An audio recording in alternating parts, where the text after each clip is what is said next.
Monsieur le Président de l'Assemblée nationale, honorables députés, ci laaj yi ñëw defe naa samay collaborateur am na yu bëri yoo xam ne évacué nañ ko laaj nañu ci mesure de baisse yi ma fàttali ni dañoo donn réew mi déjà en état de crise mooy bor bi nga xam ne bàyyil nañ ñu ko fi te dañ ko gasoon suul nëbb ko crise boobu nag crise dafa ñëw teguwaat ci kawam donc nous sommes en double crise mooy li xew ci Moyen-Orient ak conséquences yi mu am ci àdduna bi yépp boobu ak léegi réew yi nga xam ne amuñu woon problème bi ñu am sax réew yi nga xam ne amuñu problème bi ñu am ñun ñoom ñëpp daanaka yokk nañu seen i njëg soo jëlee zone UEMOA bi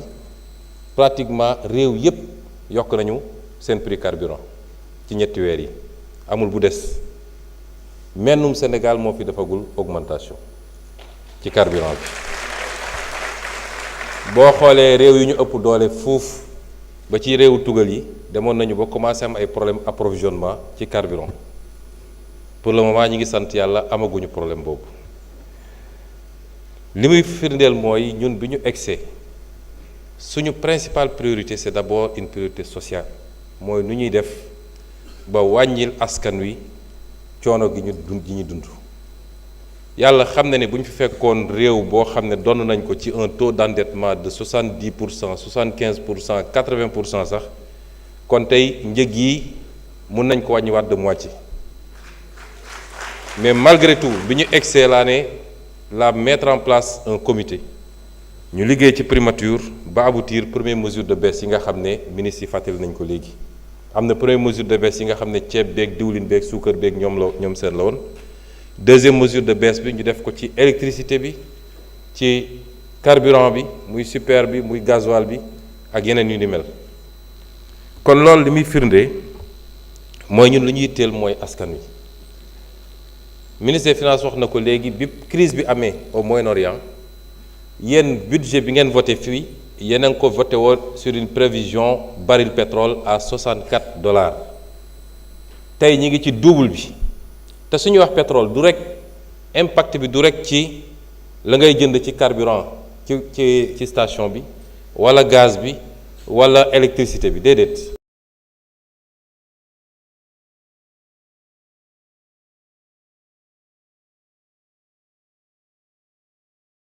moo tax à l'échelle mondiale tey xoolal engrais bi lu muy jar engrais bi chaque jour démb rek ministre de l'agriculture newaat na ma il faut ngeen yokkal ma 10 milliards parce que prix bi ñu defoon prévision ni moom la ñuy jëndee engrais bi tey prix boobu doublé na presque loolu lay demee ci yeneen produits yépp transport bi problème la parce que les assureurs ne veulent plus assurer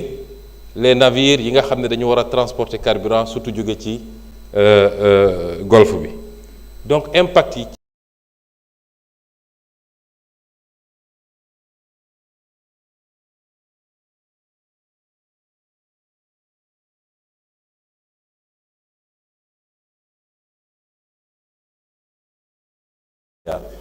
ci budget boo xam ne 5000 milliards la ça veut dire que 1/5 budget bi ñu ngi koy joxe si normalement waroon naa def li pays sous région bi yëpp def ne ko yokk leen attention li may wax tekkiwul ni duñu yokk dinañu résister ba mën a résister li ñu mën a def pour bañ a répercuter les conséquences de cette crise sur les populations dañ ko def ay à nul n'étant ba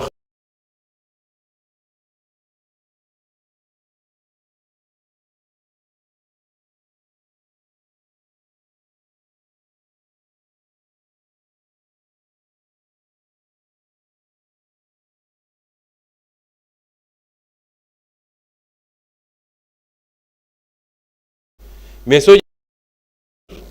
état bi day faye ko ay taxes di subventionné ci beneen côté bi kon soo nee subvention bi posé na problème war ngaa xool ndax taxes yi aussi est-ce que diisul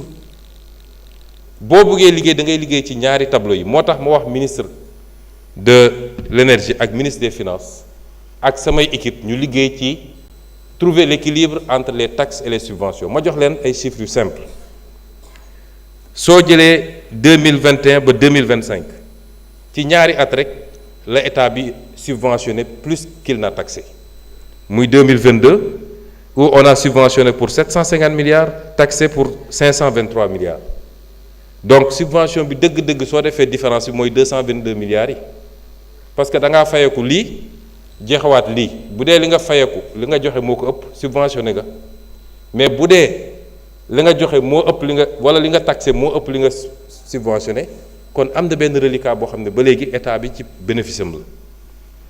donc 2022 am na écart 2027 milliards en faveur de la subvention et 2023 am na écart 346 milliards en faveur de la subvention année yooyu peut-être conséquence Covid bi ak année préélectorale mën na justifier loolu mais yeneen année yëpp 2022 on a subventionné pour 237 milliards on a taxé pour 450 milliards soit 2 fois plus de taxes que de subventions pour 2024 682 milliards de taxes 467 milliards de subventions donc un écart de 214 milliards et enfin 2025 bi ñu jógee on a subventionné pour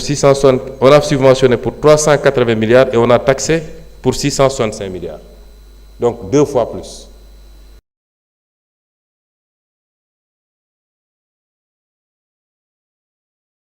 Mais si tu appliques la vérité des prix le prix à la pompe day jóg mais taxe yi ngay laaj tam day jóg ce qui fait que le consommateur est doublement pénalisé cette double pénalisation là man bëgguma mu am ci réew mi moo tax liggéey boobu nag dinaa ci jot ci fan yi boo jëlee ci mbay mi subvention ci mbay mi mun nañ ci dugg it parce que ñi ngi def subvention bu bëri ren on est à 130 milliards de subvention ci mbay mi ñu ne ma ba léegi doyul ñu ngi may laajaat 10 milliards pour subvention bi mais y a le principe de la subvention ak kan mooy capter subvention bi dëgg-dëgg baykat yi capter wuñu subvention bi parce que le ciblage n'est pas bon noonu la demee d'ailleurs ci carburant bi parce que wax nañu léegi ciblage bi da ngay gis koo xam ne am na moyen mais tey daanaka fayul dara day bénéficier subvention bi ñëw gaare sa 4x4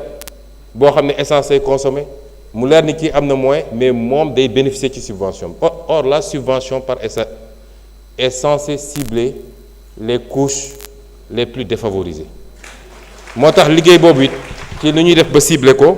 ñu ngi ciy liggéey mais soo jëlee mbay mi tey boo jëlee structure subvention bi semence yi moo jël 33% des subventions engrais yi jël 48% ñaar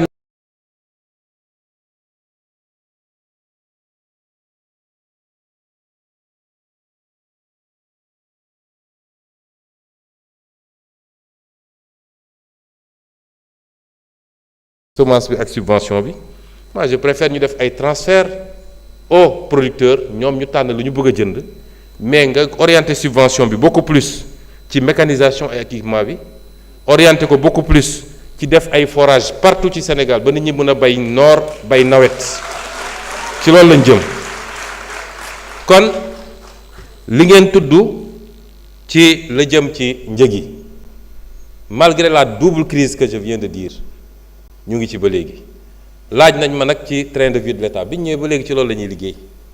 nu ñuy def ba réduire train de vie de l'État fi mu ne nii je l'avais annoncé pratiquement à part les voyages statutaires nga xam ne mënul ñàkk ministre bu déposé ma bloqué ko ministre yëpp semaine passée dama toog ma ne SGG parce que man ministre yi laay contrôler mais les DG du ñu egsi ci man c'est au niveau de leur autorité de tutelle wala du secrétaire général ma ne SGG envoyé-moi sur les 3 mois les voyages des DG mais j'ai été surpris il y a des DG qui ont passé 33 jours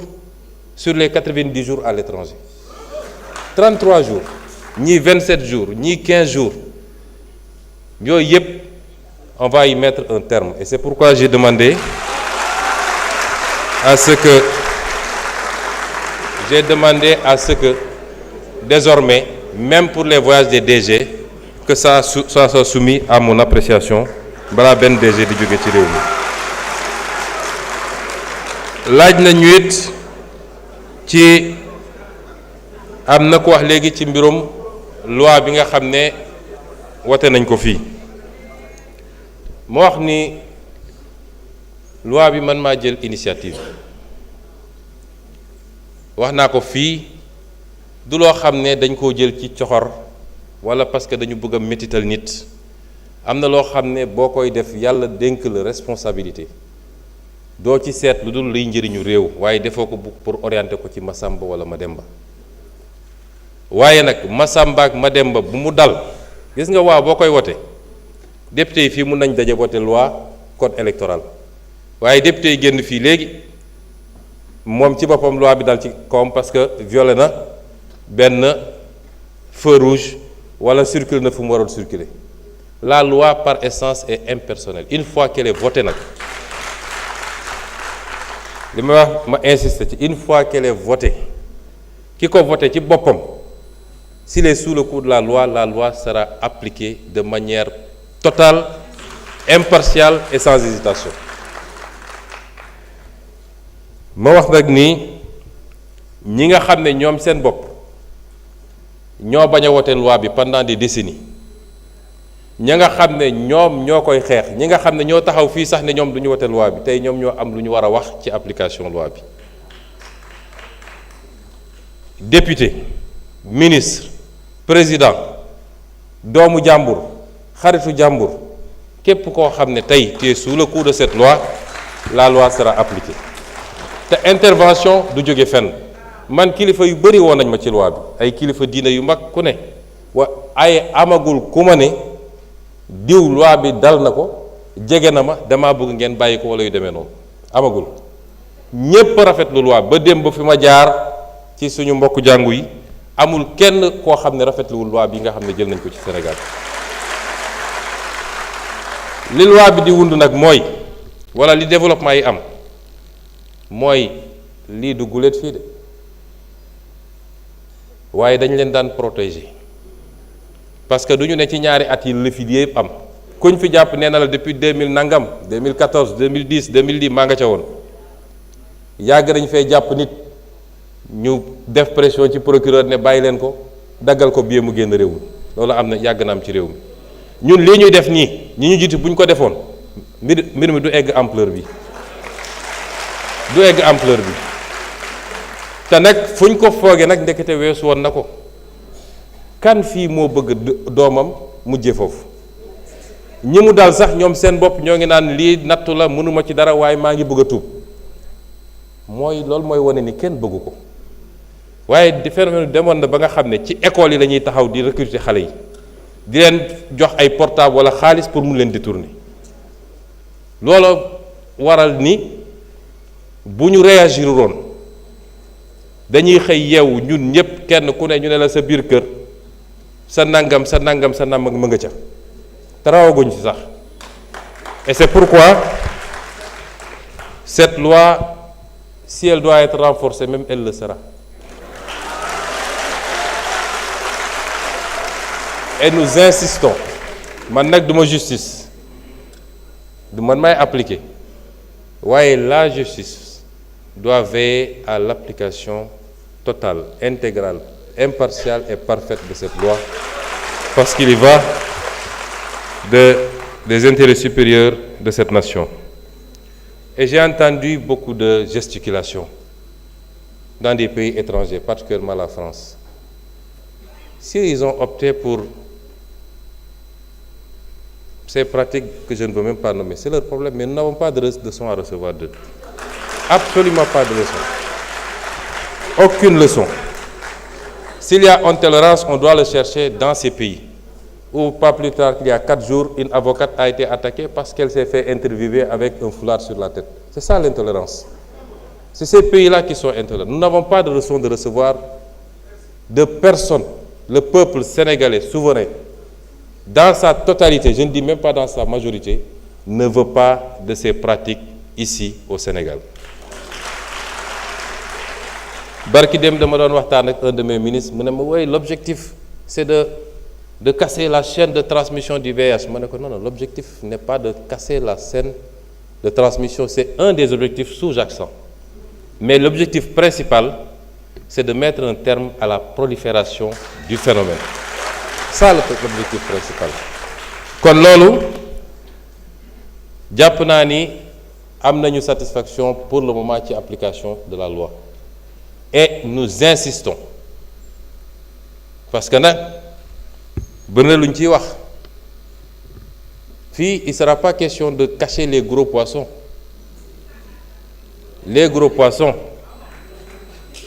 parce que ñooñu ñoo wasaare affaire bi en réalité les gros poissons ñi nga xam ne yor nañ seeni milliards yor xaalis mën a détourner facilement ay jeunes nous insistons pour que les choses aillent à leur terme pour que le pays soit débarrassé de ces pratiques dont nous ne voulons pas. Et le message que je voudrais lancer pour conclure sur ce chapitre, gis nga dañu am une sorte de tyrannie. Société àdduna bi nous sommes peut-être 8 milliards d'êtres humains. 80% ou plus bëgguñu lii. Soo demee pays asiatiques yi bëgguñu ko. Benn pays asiatique du la critiquer parce que tu as fait ça. Aucun pays asiatique ne nous critiquera, ni la Chine, ni le Japon, ni la Corée, ni je ne sais quel autre pays ne critiquera le Sénégal ou aucun autre pays parce qu'il a légiféré sur cette question. Aucun pays arabe ne nous critiquera. Aucun pays africain ne nous critiquera. Mais il y a un petit noyau qui s'appelle l'Occident.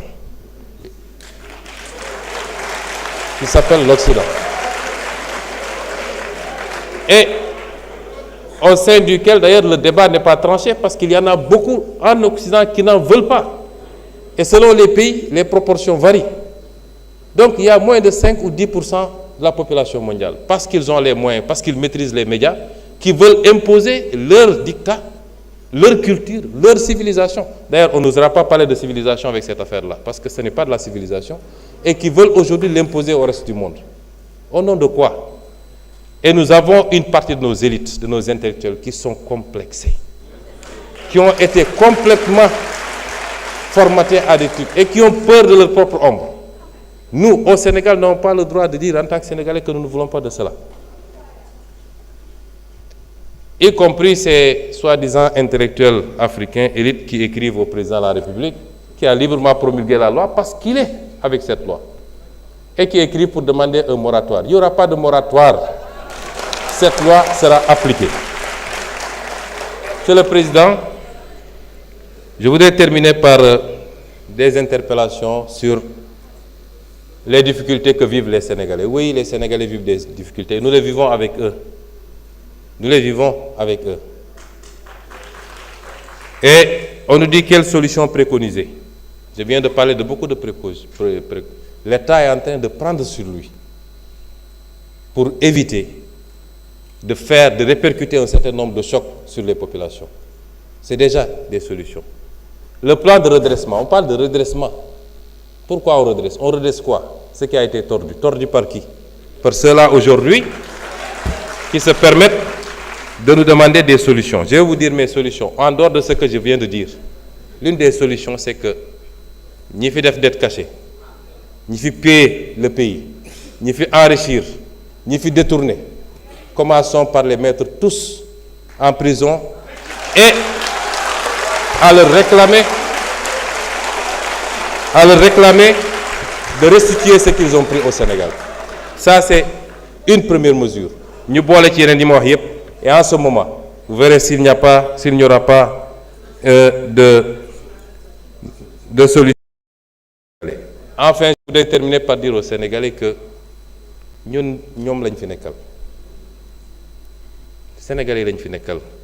Nekkuñu ci ay tappale. Yàgg naa ko wax fii ci tribune bi réew tappale yoru ko. C'est pourquoi on vous dira la vérité, quelles que soient les circonstances. Duñu seet lu neex ak lu naqari. Dañoo nekk ak suñuy njaboot léeg-léeg nga nekk ak benn secteur xaw a jàmmaarloog ñoom te pourtant li fa nekk ñëpp bu doon 100 la 90 yi sa njaboot la ñu bokk. Defuñu ko de gaieté de cœur mais même njaboot doo ko topp ci luy loraange même njaboot bëgg carte électeur warul tax loolu. moo tax l'appel que je lance aux Sénégalais mooy l'appel à la mobilisation réew mi ñun ñoo ko bokk lu ñu mën a tabax la. dañ ko fekk ci situation bu délicate looloo taxoon yéen ñëpp ngeen ànd ak ñun ne bëgg ngeen li fi nekk jóge fi phase redressement boobu nag du phase coow gu amul njëriñ kenn ku ne di langaamu sénégalais boo gis mu xaw a am ku ci bëñam métti sax nga ñëw ne ko Sonko tax sa bëñ métti loolu du solution phase teg mbir mi ci ay gis-gis ak programme takk suñu digg jublu ci liggéey ci phase boobu la ñu nekk ñu ngi leen di gërëm di leen sant.